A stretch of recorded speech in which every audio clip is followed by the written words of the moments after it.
നമസ്തേ. പ്രിയമുള്ള ഡോക്ടർ മാരാജി പ്രേക്ഷകരെ, നാം ഇവിടെ ചർച്ച ചെയ്യുന്നത് വാരഫലമാകുന്നു. നിങ്ങളുടെ ഈ ഒരു വരുന്ന ആഴ്ചക്കാലത്തെ ശുഭാശുഭ ഫലങ്ങളാണ് നാം ചർച്ച ചെയ്യുന്നത്. 1200 വൃശ്ചിക മാസം 18-ാം തീയതി മുതൽ 24-ാം തീയതി വരെയുള്ള ഒരാഴ്ചക്കാലത്തെ ശുഭാശുഭ ഫലങ്ങൾ, അതായത് ഇംഗ്ലീഷ് വർഷം 2024 ഡിസംബർ 3 മുതൽ 9-ാം തീയതി വരെയുള്ള ചൊവ്വാഴ്ച മുതൽ തിങ്കളാഴ്ച വരെയുള്ള ഒരാഴ്ചക്കാലത്തെ ശുഭാശുഭ ഫലങ്ങളാണ് നാം ഇവിടെ ചർച്ച ചെയ്യുന്നത്. മേടൻ രാശി മുതൽ മീനം വരെയുള്ള 12 രാശിക്കാരുടെ ശുഭാശുഭ ഫലങ്ങളും നാം ഇവിടെ ചർച്ച ചെയ്യുകയാണ്. പ്രിയമുള്ള പ്രേക്ഷകരെ, അടുത്തതായി നാം ചർച്ച ചെയ്യുന്നത് തുലാം രാശിക്കാരുടെ ഈ ഒരു വാരത്തെ ശുഭാശുഭ ഫലങ്ങളാണ്.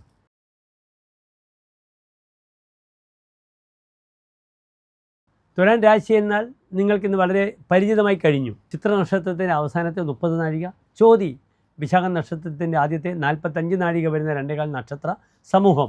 ഇന്ന് തുലാം രാശിക്കാർക്ക് രാശിയിൽ ഗ്രഹങ്ങളില്ല. 2-ാം ഭാവത്തിൽ സൂര്യൻ ബുധൻ, 3-ാം ഭാവത്തിൽ ധനുവിൽ ചന്ദ്രൻ, 4-ാം ഭാവത്തിൽ ലഗ്നാധിപനായ ശുക്രൻ മകരത്തിൽ, 5-ൽ ശനി, 6-ാം ഭാവത്തിൽ രാഹു മാന്തി, അഷ്ടമത്തിൽ വ്യാഴം, 10-ാം ഭാവത്തിൽ ചൊവ്വ, 12-ാം ഭാവത്തിൽ കേതു. ഇന്നിവിടെ തുലാം രാശിക്കാർക്ക് രാശ്യധിപനായ ഗ്രഹം ശുക്രൻ ബലവാനായി 4-ാം ഭാവത്തിൽ ദിഗ്ബലത്തോടുകൂടെ നിൽക്കുന്നു. നാം ജ്യോതിഷത്തിൽ ആദ്യം രാശിയെ പറ്റിയും രാശിയുടെ അധിപനെ പറ്റിയുമാണ് ചിന്തിക്കുക. ഇവിടെ രാശ്യധിപൻ ബലവാനാണ്. 4-ാം ഭാവത്തിൽ നിൽക്കുന്ന ശുക്രൻ മഹിത്വേദികെ എസ്യ തുര്യേന്ദ്ര സുരേച്ചെ ജനയ്ക്കും നിജൈശ്ചാപരേഹി രുഷ്ടതുഷ്ടൈഹി കിയൽ പോഷയ ജന്മത സ്വം ജനന്യ അധീന അർപ്പിത ഉപായേനേരവ പൂർണ്ണ. നല്ല ഫലമാണ് ചമത്കാര ചിന്താമണിയിൽ പറഞ്ഞിരിക്കുന്നത്. നമുക്ക് ഹോരാശാസ്ത്രജ്ഞർ പറഞ്ഞ ഫലത്തെ നിരൂപിക്കാം. 4-ാം ഭാവത്തിൽ നിൽക്കുന്ന ശുക്രനെ കൊണ്ട് സുഖി എന്നാണ്. 2 ആചാര്യഗ്രഹങ്ങളാണ് ജ്യോതിഷത്തിൽ, ഒന്ന് വ്യാഴം, മറ്റൊന്ന് ശുക്രൻ. വ്യാഴം 4-ാം ഭാവത്തിൽ നിന്നാൽ ആത്മീയമായ സുഖത്തെ ഉളവാക്കുന്നു. ശുക്രൻ 4-ൽ നിൽക്കുകയാണെങ്കിൽ ഭൗതികമായ സുഖത്തെയാണ് അത് നൽകുന്നത്. അതിനാൽ മെറ്റീരിയൽ ലൈഫിന് വളരെ അനുകൂലമായ വാരമാകുന്നു. പലപ്പോഴും വിവാഹ തീരുമാനങ്ങൾ, നല്ല സുഹൃത്തുക്കൾ, വാഹനങ്ങൾ എടുക്കുക, അല്ലെങ്കിൽ തനിക്ക് വേണ്ടാത്ത വാഹനം വിറ്റ് മറ്റൊന്നെടുക്കുക, ഭൂമി വിൽക്കുക, ക്രയവിക്രയങ്ങൾ, ഇതൊക്കെ ചിന്തിക്കുന്ന ഗ്രഹമാകുന്നു ശുക്രൻ. പലപ്പോഴും ലോട്ടറിയിലൊക്കെ അനുഭവിക്കാൻ പറ്റുന്ന വാരമാകുന്നു ഇത്. കാരണം ശുക്രൻ 4-ാം ഭാവത്തിൽ ഗാംബ്ലറാണ്, ഗാംബ്ലിംഗ് പ്ലാനറ്റാണ്. അത് വളരെ ശക്തമായി 4-ാം ഭാവത്തിൽ നിൽക്കുന്നത് തുലാം രാശിക്കാർക്ക് ഈ ഒരു വാരം വളരെ നല്ലതാണ്. ആലോചിച്ച് ശ്രദ്ധിച്ച് മുന്നോട്ട് നീങ്ങുകയാണെങ്കിൽ വലിയ ചതിവിൽപ്പെടാതെ തുലാം രാശിക്കാർക്ക് ഈ ഒരു വാരം സാമ്പത്തികമായ ഔന്നത്യത്തെ, ശ്രേയസ്സിനെ ഉണ്ടാക്കാൻ പരമാവധി കഴിയുന്നതാണ്. ധനയസ്യ ഭാനുർ സഭാഗ്യാധികസ്യാത്. 2-ൽ സൂര്യൻ വരുമ്പോൾ കൂടുതൽ ഭാഗ്യമുണ്ടാകുന്നു. ചതുഷ്പാസുഖം, വാഹന സുഖമുണ്ടാകും, ഞാൻ സൂചിപ്പിച്ചു. സദ്വയെ സംജയാതി, നല്ല കാര്യങ്ങൾക്കായി ധാരാളം കാശ് ചെലവാക്കുന്നു. കുടുംബേ കലിർ ജായദേബി, ഭാര്യ കാരണം തന്നെ കുടുംബത്തിൽ കലിയുണ്ടാകുന്നു. അതിനാൽ ദാമ്പത്യത്തിൽ ചില ക്ലേശങ്ങൾ ഭാര്യ മൂലം ഉണ്ടാകുന്ന വാരമാകുന്നു. അവിടെ ദാമ്പത്യം, 7-ാം ഭാവം, ഭാര്യയെ ചിന്തിക്കേണ്ടുന്ന ഗ്രഹം ചൊവ്വ നീചസ്ഥനായി നിൽക്കുന്നു. അതിനാൽ ദാമ്പത്യ വിഷയത്തിൽ ചില ക്ലേശങ്ങൾ ഉണ്ടാകാം. പുതിയ ചില സ്ത്രീകൾ, സൗഹൃദങ്ങൾ, ഇതിലൂടെ പെട്ടെന്ന് അതിനെ ഭാര്യയെ ചോദ്യം ചെയ്യുക, അല്ലെങ്കിൽ ആ രീതിയിലുള്ള ചില ക്ലേശങ്ങൾ വൈവാഹിക ജീവിതത്തിൽ ഉണ്ടാകും 2-ൽ സൂര്യൻ വരുമ്പോൾ. ക്രിയാ നിഷ്ഫലായാതി ലാഭസ്യ ഹേതോ, അമിതമായ ലാഭം പ്രതീക്ഷ ചെയ്യുന്ന പല കർമ്മങ്ങൾക്കും ഫലം കുറയുമെന്നാണ് പറഞ്ഞിരിക്കുന്നത്. അതിനാൽ ഇൻവെസ്റ്റ്മെൻറ്റ് ശ്രദ്ധിക്കുക. കർമാധിപനായ ഗ്രഹം ചന്ദ്രൻ ഇന്ന് രാശിയിൽ തുലാം രാശിക്കാർക്ക് അതിശക്തമായി 3-ാം ഭാവത്തിൽ നിൽക്കുന്നുണ്ട്. അതൊരു നല്ല യോഗമാകുന്നു. ഹിംസ്രോ ഭ്രാതൃഗതയെ സശൗര്യ, കൂടുതൽ ശൂരത്വം പ്രകടിപ്പിക്കും. സഹായസ്ഥാനത്ത് വരുമ്പോൾ സഹോദരങ്ങൾക്ക് ധാരാളം ഗുണങ്ങൾ ഉണ്ടാകും. ഇവിടെ സ്വതവേ തുലാം രാശിക്കാർക്ക് സഹോദരപതിയായ ഗ്രഹം വ്യാഴം അഷ്ടമത്തിൽ ദുർബലമായി നിൽക്കുന്നു. സഹോദര ബന്ധം അല്ലെങ്കിൽ നല്ല സഹായികളെ കൊണ്ടുള്ള വിഷയങ്ങളൊക്കെ വളരെ ബുദ്ധിമുട്ടുള്ള അവസ്ഥയിലായിരുന്നു. അതിൽ നിന്നും വിഭിന്നമായി ചന്ദ്രൻ 3-ാം ഭാവത്തിൽ വരുമ്പോൾ സഹായികളെ കൊണ്ടും സഹോദരങ്ങളെ കൊണ്ടും തനിക്ക് നല്ല ഗുണമുണ്ടാകും. തനിക്ക് അവരെ സഹായിക്കുവാനുള്ള സന്മനസ്സുണ്ടാകാം. ആ ചന്ദ്രൻ ലഗ്നാധിപനായ തുലാം രാശിയുടെ അധിപനായ ശുക്രന് ഒരു സുലഭായോഗം കൊടുത്തു. കാമി ഭൃഗോ ബഹുധനി വിഷയോപഭോക്ത, എല്ലാ വിഷയസുഖങ്ങളും അനുഭവിക്കും. കാമി കാമം അസ്യ സ്ഥിതി കാമി, കാമമുണ്ടാകും, സൗഹൃദങ്ങൾ, സ്ത്രീ വിഷയങ്ങളൊക്കെ ഉണ്ടാകും. അതിനാൽ തുലാം രാശിക്കാർക്ക് പ്രായണ ഈ വാരം വളരെ അനുകൂലമായ ഒരു അവസ്ഥാ വിശേഷത്തെ സൂചിപ്പിക്കുന്നു. അഷ്ടമത്തിൽ നിൽക്കുന്ന വ്യാഴത്തിന് പരിഹാരമായി ഈ ഒരു വാരം പ്രധാനമായും നമുക്ക് ചെയ്യാൻ പറ്റുന്ന വിഷയം വിഷു ക്ഷേത്രത്തിൽ തുളസിമാല, പാൽപ്പായസം, വഴിപാടായി സമർപ്പിക്കലാണ്. പിന്നെ 6-ാം ഭാവത്തിൽ രാഹുവിന് ഗുളികൻ്റെ യോഗമുണ്ട്. അസമയത്തുള്ള യാത്ര, വിഷസ്പർശം ഇതൊക്കെ ഏൽക്കേണ്ടുന്ന സമയമാണ്. ശ്രദ്ധിക്കുക. പ്രത്യേകിച്ച് വൃശ്ചിക മാസം വിഷസ്പർശം, വിഷത്തിന് വളരെ കാഠിന്യമുള്ള മാസമാകുന്നു. അത് തേളായാലും സർപ്പവിഷയങ്ങളായാലും പാമ്പുകളായാലും അല്ലെങ്കിൽ പട്ടികളായാലും പട്ടികളുടെ ഉപദ്രവം വളരെയധികം ഉണ്ടാകും. അതിനാൽ വളരെയധികം ശ്രദ്ധിച്ചിട്ട് കാര്യങ്ങൾ നീക്കുക. ദോഷപരിഹാരമായി ഞാൻ സൂചിപ്പിച്ചു വിഷ്ണുക്ഷേത്ര ദർശന പരിഹാരം, നാഗക്ഷേത്ര ദർശനവും പരിഹാരവും ചെയ്യുക. പ്രത്യേകിച്ച് ശാരീരികമായി കൂടുതൽ ശ്രദ്ധിക്കേണ്ടത് ഈ രാശിയിൽ വിശാഖം നക്ഷത്രക്കാരാണ്. ചിത്ര നക്ഷത്രക്കാരും ശ്രദ്ധിക്കണം.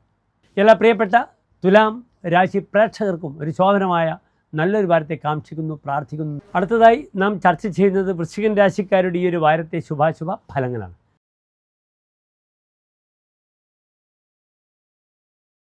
വൃശ്ചികൻ രാശി എന്നാൽ വിശാഖം നക്ഷത്രത്തിൻ്റെ അവസാനത്തെ 15 നാഴിക, അനിഴം, തൃക്കേട്ട നക്ഷത്രങ്ങൾ ഉൾക്കൊള്ളുന്ന 2.25 നക്ഷത്ര സമൂഹമാകുന്നു. വൃശ്ചികൻ രാശിക്കാർക്ക് ലഗ്നത്തിൽ സൂര്യനും ബുധനും, 2-ാം ഭാവത്തിൽ ചന്ദ്രൻ, 3-ാം ഭാവത്തിൽ ശുക്രൻ, 4-ാം ഭാവത്തിൽ ശനി, 5-ാം ഭാവത്തിൽ രാഹു, മാന്തി, 7-ാം ഭാവത്തിൽ വ്യാഴം, 9-ാം ഭാവത്തിൽ നീചസ്ഥനായി ചൊവ്വ, 12-ാം ഭാവത്തിൽ കേതു. ഇവിടെ വൃശ്ചികൻ രാശിക്കാർക്ക് പ്രായണ രാശിധിപനായ ചൊവ്വ നീചസ്ഥനായി 9-ാം ഭാവത്തിൽ നിൽക്കുന്നു. ലഗ്നാധിപനായ ഗ്രഹം നീചസ്ഥനാണ്. അപ്പോൾ നീചത്തിൽ ഒരു ഗ്രഹം നിൽക്കുമ്പോൾ നീചഗ്രഹേ അധപ്പതനം സവൃത്തേഹി ദൈന്യം ദുരാചാരം ഋണാപ്തിമാഹുഹു നീചാശ്രയം കീകടദേശവാസം ഭൃത്യത്വം അധ്വാനം അനർത്ഥകാര്യം. അനർത്ഥങ്ങളായ കാര്യങ്ങളിൽ പോയി ചെന്ന് ചാടുമെന്നാണ് പറഞ്ഞിരിക്കുന്നത്. ദൈന്യം, പലപ്പോഴും ദീനത, പ്രയാസങ്ങളുണ്ടാകും. ദുരാചാരം, തനിക്ക് പരിചയമില്ലാത്ത പുതിയ ആചാരങ്ങൾ, ആ രീതിയിലൊക്കെ ചെന്ന് ചാടി മാനസികമായും ശാരീരികമായും ക്ലേശങ്ങൾ അനുഭവിക്കേണ്ട സമയമാകുന്നു. ഋണാപ്തിമാഹുഹു, കടപ്പെട്ടു പോവുക, നീചന്മാരെ ആശ്രയിക്കുക. തനിക്ക് ഒരു പരിചയമില്ലാത്ത ആളുകളെ പെട്ടെന്ന് സൗഹൃദം സ്ഥാപിച്ച് താൻ അതിലൂടെ രക്ഷപ്പെടുമെന്ന് കരുതുക. അവർ നമ്മളെക്കാളും വലിയ അഭ്യാസികളായിരിക്കും. അങ്ങനെ നമ്മുടെ മാനസികവും ശാരീരികവുമായി നമുക്ക് ബുദ്ധിമുട്ടുകൾ ഉണ്ടാക്കാം. അന്യന്മാരുമായുള്ള സഹവാസം വളരെ ശ്രദ്ധിക്കുക. ഇവിടെ ലഗ്നത്തിൽ സൂര്യൻ നിൽക്കുന്നു. പലപ്പോഴും പല കാര്യങ്ങളിലും തൻ്റെ പ്രശ്നങ്ങൾക്ക് തനിക്ക് പരിഹാരം കാണാൻ കഴിയില്ല. മറ്റുള്ളവരുടെ പ്രശ്നങ്ങൾ ഇടപെട്ട് അവർക്ക് വേണ്ടി വർക്ക് ചെയ്യുക, അവർക്ക് വേണ്ടി വാദിക്കുക, അവരുടെ കാര്യങ്ങൾ സജീവമായി ഒരു സാന്നിധ്യമായി നമ്മുടെ പ്രസൻസ് ഉണ്ടാവുക, നിഴൽ പോലെ നാം അവരെ സഹായിക്കുക. അതുകൊണ്ട് പലപ്പോഴും നമ്മുടെ വിഷയത്തിൽ നമുക്ക് ഏർപ്പെടാൻ ബുദ്ധിമുട്ടുകൾ വരും. നമുക്ക് നമ്മുടെ പ്രശ്നങ്ങൾ പരിഹരിക്കാൻ പറ്റാത്തൊരവസ്ഥ ഉണ്ടാകും. അതിനാൽ ആ വിഷയം വളരെ ജാഗ്രത പാലിക്കുക. തൻ്റെ കാര്യം മാത്രം നോക്കി മറ്റുള്ളവരുടെ കാര്യത്തിൽ ഇടപെടുന്നത് വളരെ ബുദ്ധിയാണ്. 3-ാം ഭാവത്തിൽ ശുക്രൻ വരുമ്പോൾ ഇവിടെ സ്ത്രീജനങ്ങളിൽ രതി കുറയുമെന്നൊരു ഫലമുണ്ട്. അതിനാൽ ദാമ്പത്യത്തിനുള്ള ചില അരിഷ്ടതകൾ ശ്രദ്ധിക്കുക. പക്ഷേ വശം ദർശനേയാദി ദേവാംഗനാവി ഭാഗ്യാധിപനായ ചന്ദ്രൻ ഇവിടെ കുടുംബസ്ഥാനത്ത് നിൽക്കുമ്പോൾ ദേവസ്ത്രീ പോലും തനിക്ക് വശംവതിയാകും എന്നൊരു ഫലം പറഞ്ഞിട്ടുണ്ട്. അതിനാൽ പലപ്പോഴും മകരത്തിലെ ശുക്രൻ നല്ല ഫലങ്ങൾ പറയാറില്ല സ്ത്രീ വിഷയത്തിൽ. രഥകുനാരിയാം, ചില കുനാരികളുമായി കുൽസിതാ നാരി യസ്യാഹാസ, അത്ര നല്ല സ്ത്രീ അല്ല, അങ്ങനെയുള്ള ചില സ്ത്രീകളുമായി അടുപ്പമുണ്ടാവുക. അതിലൂടെ തനിക്ക് ഭാര്യാവിഷയം, ഭാര്യാസുഖം കുറയുക. അതിൻ്റെ പേരിൽ മാനസികമായ സ്വസ്ഥത നഷ്ടപ്പെടുന്ന അവസ്ഥയൊക്കെ സംജാതമാകുന്നു വൃശ്ചികൻ രാശിക്കാർ. ഹിമാംശോ വസുസ്ഥാനകേ ധാന്യലാഭ, ഭാഗ്യാധിപനായ ചന്ദ്രൻ 2-ാം സ്ഥാനത്തിൽ വരുമ്പോൾ ധനത്തിൻ്റെ ലാഭം, കാശിൻ്റെ ധാന്യം ഉണ്ടാകുന്നു. ശരീരേതി സൗഖ്യം വിലാസങ്കനാനാം, അംഗനുകളുമായി സ്ത്രീകളുമായി വിലാസങ്ങൾ ഉണ്ടാകുന്നു. കുടുംബേ രജിദായതേ തസ്യ തുച്ഛ, തൻ്റെ കുടുംബത്തിനോട് താല്പര്യം കുറയും. അതിന് കാരണം അന്യ സ്ത്രീകളുമായി ബന്ധപ്പെടുന്ന ചില ചുറ്റിക്കളികളാണ്. അതിനാൽ ശ്രദ്ധിക്കണം, ദാമ്പത്യത്തിന് ബുദ്ധിമുട്ടുണ്ടാകാൻ പാടില്ല. മറ്റൊരു പ്രധാനപ്പെട്ട വിഷയം, ധനാധിപനായ ഗ്രഹം നല്ല ഭാവത്തിൽ 7-ാം ഭാവത്തിൽ നിൽക്കുന്നുണ്ട്. സാമ്പത്തികമായ നല്ല അനുഭവങ്ങൾ ഈ വാരത്തുണ്ടാകാം. ഗാംബ്ലിങ്ങുമായിട്ട് ബന്ധപ്പെടുന്ന പ്ലാനറ്റുകളെല്ലാം തന്നെ നല്ലതാണ്. നല്ലൊരു ഗ്ലാമ്പറാകാം, ഊഹക്കച്ചവടം, മതിച്ചുള്ള കച്ചവടം, ബിസിനസ്. അതേ രീതിയിൽ നന്നായി ഷെയർ മാർക്കറ്റിൽ ഉണ്ടാകുന്ന ഇൻവെസ്റ്റ്മെൻറ്റ്സ്, ഇതൊക്കെ തന്നെ വളരെ നല്ലതാണ്. ഈ രാശിക്കാർക്ക് investments related with medical and pharma, hospital ഇങ്ങനെയുള്ള സ്ഥലങ്ങളിൽ ഇൻവെസ്റ്റ് ചെയ്താൽ സാമ്പത്തികമായി വളരെയധികം ഔന്നത്യമുണ്ടാകുന്ന ഒരു വാരമാകുന്നു. ഗൃഹം, വീട് ഇതുമായി ബന്ധപ്പെടുന്ന പ്രവർത്തനങ്ങളിൽ ചിന്തിക്കാനുള്ള അനുകൂലമായ സമയവും കൂടെ ഈ രാശിയിലുണ്ട്. അതിനാൽ വീട് നിർമ്മാണവുമായിട്ട് ബന്ധപ്പെടുന്ന പ്രവർത്തനങ്ങൾ വൃശ്ചികൻ രാശിയിലൊക്കെ ആരംഭിക്കാം. ഇന്ന് വൃശ്ചിക മാസക്കാലം വളരെ നല്ലതാണ് വീടിന് കുറ്റിയടിയും ഗൃഹനിർമ്മാണ പ്രവർത്തനങ്ങളും. അടുത്ത മാസം ധനുമാസത്തിൽ നാം വീടിന് സ്ഥാപത്യ കർമ്മങ്ങൾ, കുറ്റിയിടൽ മുതലായ കർമ്മങ്ങളൊന്നും തന്നെ നിർവഹിക്കാറില്ല. പിന്നീട് മകരമാസത്തിലാണ് നാം ചെയ്യുക. ഉത്തരായനം വളരെ നല്ലതാണ് മേൽപ്പറഞ്ഞ കർമ്മങ്ങൾക്കൊക്കെ തന്നെ. അതിനാൽ ധീരമായ വൃശ്ചികൻ രാശിക്കാർ മുന്നോട്ട് നീങ്ങണം. പ്രത്യേകിച്ച് അനിഴ നക്ഷത്രക്കാർക്ക്, വൃശ്ചികൻ രാശിയിലെ അനിഴ നക്ഷത്രക്കാർക്ക് അനുകൂലമായ സമയം സംജാതമാണ്. അതേ രീതിയിൽ വിശാഖം നക്ഷത്രത്തിൻ്റെ അവസാനത്തെ രാശിക്കാർക്കും നല്ലതാണ്. തൃക്കേട്ട നക്ഷത്രക്കാർക്കും വളരെ അനുകൂലമാണ്. ലഗ്നത്തിലെ ബുധൻ അവർക്ക് സർവ്വമംഗളങ്ങളും പ്രദാനം ചെയ്യുന്ന വാരമാകുന്നു ഈ ഒരു വാരം. ശാരീരികമായി ഉദരസംബന്ധമായ രോഗങ്ങൾ വളരെയധികം ശ്രദ്ധിക്കണം. ഗുരുക്കളുമായി ബന്ധപ്പെടുന്ന വിഷയത്തിൽ ജാഗ്രത പാലിക്കുക. ഗുരുനിന്ദ വരാൻ സാധ്യതയുണ്ട്. 5ൽ ഗുളികനാണ്. ഗുർവാദി നിന്ദാകർ അനാത്മജസ്യാത്. ഗുരുക്കൾ മുതലായവരെ നിന്ദിക്കുന്നൊരവസ്ഥ ഉണ്ടാവുക. അതിനാൽ ഗുരുജനങ്ങളുമായുള്ള റിലേഷൻ വളരെ നന്നായി കാത്തു സൂക്ഷിച്ച് മുന്നോട്ട് പോവുക. സന്താന വിഷയത്തിലേക്ക് അരിഷ്ടകളുണ്ടാകാം. 5ാം ഭാവത്തിൽ രാഹുവും ഗുളികനുമാണ്. അതിനാൽ ഗർഭിണികളൊക്കെ വളരെ ശ്രദ്ധിക്കുക. ഗർഭം ധരിക്കുന്ന സമയത്ത് അബോർഷന് സാധ്യത വളരെ കൂടുതലാണ്. ദേവീക്ഷേത്ര ദർശനം നടത്തുക. വെള്ളിയാഴ്ച രക്തപുഷ്പാഞ്ജലി കടുംപായസം ചെയ്യുക. ഭാര്യ ഭർത്താക്കന്മാർ തമ്മിൽ ഐക്യമത്യ അർച്ചന ചെയ്യുക, അല്ലെങ്കിൽ ഐക്യമത്യ മുട്ടി ചെയ്യണം നാളികേരം കൊണ്ട്. എല്ലാ പ്രിയപ്പെട്ട വൃശ്ചികരാശി പ്രേക്ഷകർക്കും സുശോഭനമായ നല്ലൊരു വാരത്തെ പ്രാർത്ഥിക്കുന്നു. അടുത്തതായി നാം ചർച്ച ചെയ്യുന്നത് ധനുരാശിക്കാരുടെ ഈ ഒരു വാരത്തെ ശുഭാശുഭ ഫലങ്ങളാണ്.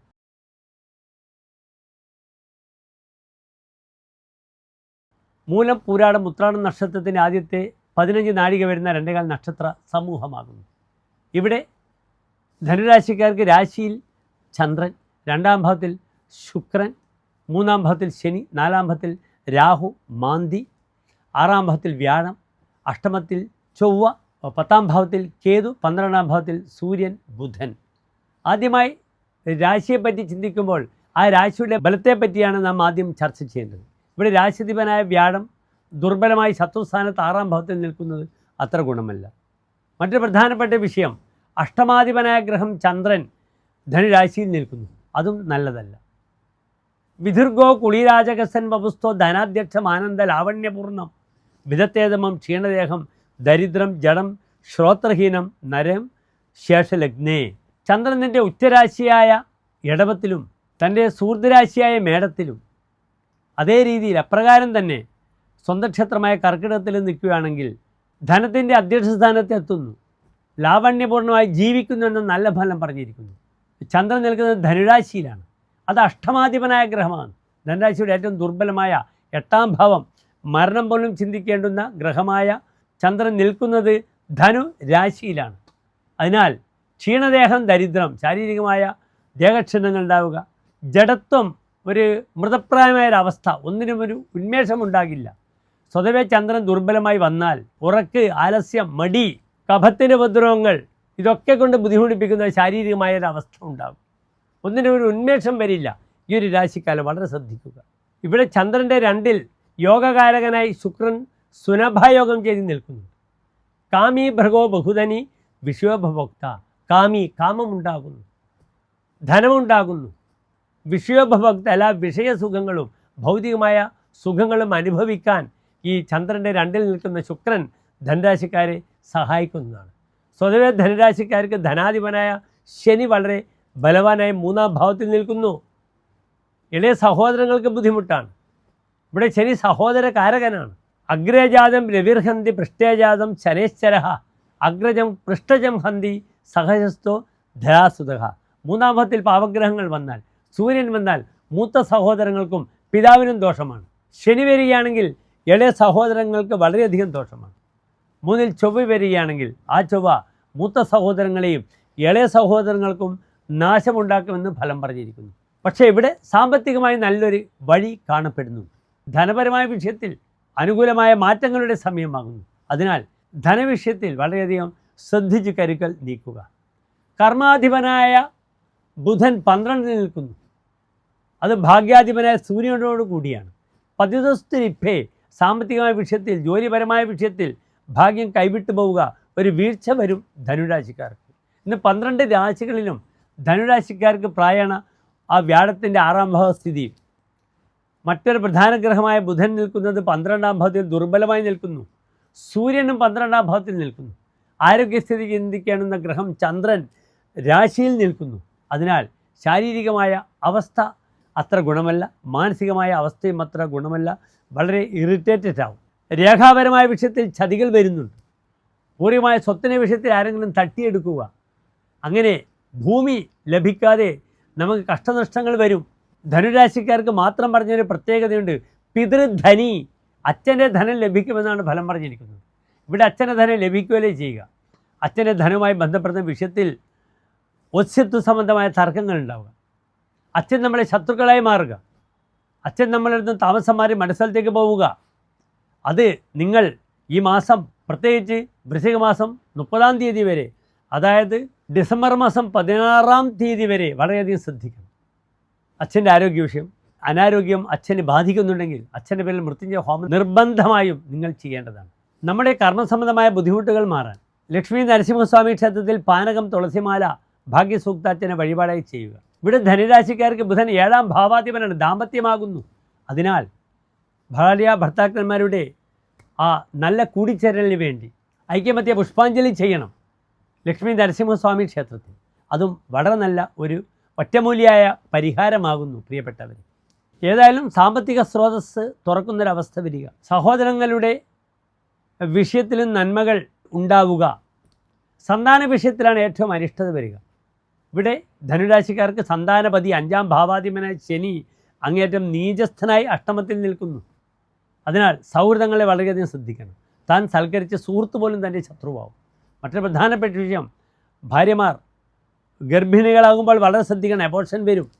ഉള്ള സന്താനങ്ങളുടെ പേരിൽ 12 വയസ്സിന് താഴെയാണെങ്കിൽ കർഗഹോമം ചെയ്യണം. 12 വയസ്സിന് മുകളിലാണെങ്കിൽ മൃത്യുഞ്ജയ ഹോമം അല്ലെങ്കിൽ മൃത്യുഞ്ജയ പുഷ്പാഞ്ജലി ചെയ്യുക.